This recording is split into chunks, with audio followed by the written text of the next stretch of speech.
All right, you guys, here is what I did with Mr. Bolt T.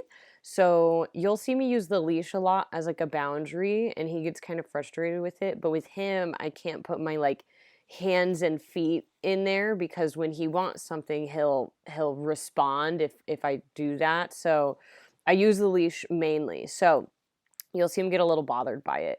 But he does respond well. So with the doorway waiting, this is what you guys saw in the lobby that one day. I'll have him sit. If he tries to go forward, I'll tell him no, and I'll use the leash a little bit. And just when he does sit or remain calm, the pressure from the leash is relieved. So, as well as when he does comply, he gets rewarded.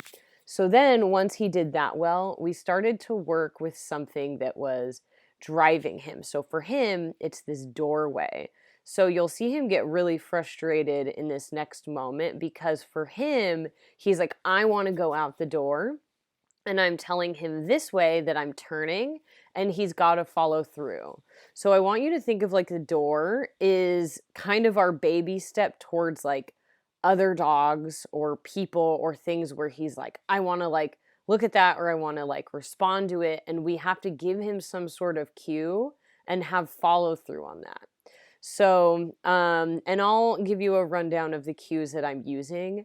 But what I'm looking for in this session with him is that when we're out in the world and he sees things that are exciting or frustrating or he wants to go sniff and look at, I can give him some sort of direction and he will respond.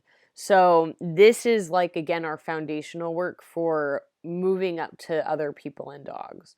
So, doing really good at the doorway, we step out and we start to run a little bit of the drills that we were doing in the lobby. And there wasn't too much room in the parking lot, so I wanted to find a spot that was a little more roomy. But you can see here he's pretty engaged. He still is very interested. Obviously, he's never been on this sidewalk before. So he wants to sniff, he wants to kind of run and look at things. So as he goes to kind of charge ahead, I'll tell him like or no or hey, just kind of whatever comes naturally to you guys. And then you'll see there's these little like reminders with the leash, like pop, pop, pop.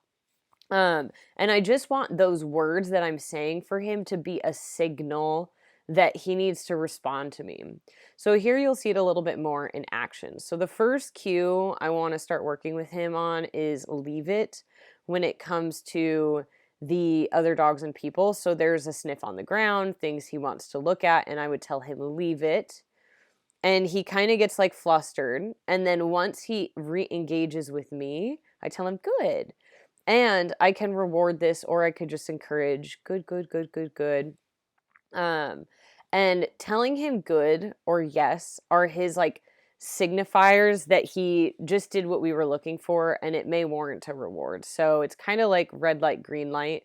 Leave it is like your no, and good is like your yeah. The big thing I'm working with him on too is his turning cue. So it's this way for me when I say, some people say, come, some people say, hey, buddy, just getting their dog's attention and then they turn. The idea is if there were other people or other dogs and he's going to go into his mode, you can say this way and he'll check in and be like, okay, we're going to turn. So that's kind of the tool for it there. So it can help snap him out of his like big drive mode. And then the last thing we kind of worked on was when we're out walking in a new space, is he walking with me or is he just attached at the leash? So here you can see he's doing really good.